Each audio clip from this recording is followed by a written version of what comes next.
Hello and welcome to the video. This is a breaking news. Rain delays Alex Eala's opener in Suzhou Open with Katarzyna Kawa. Alex Eala's bounce-back bid at the Suzhou WTA 125 tournament in China has been delayed due to the weather, with the match suspended midway through the first set.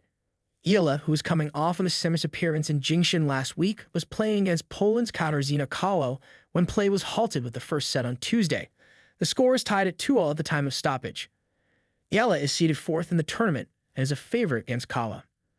The Filipina is also ranked significantly higher, 58, than her older foe, 124 in the WTA rankings.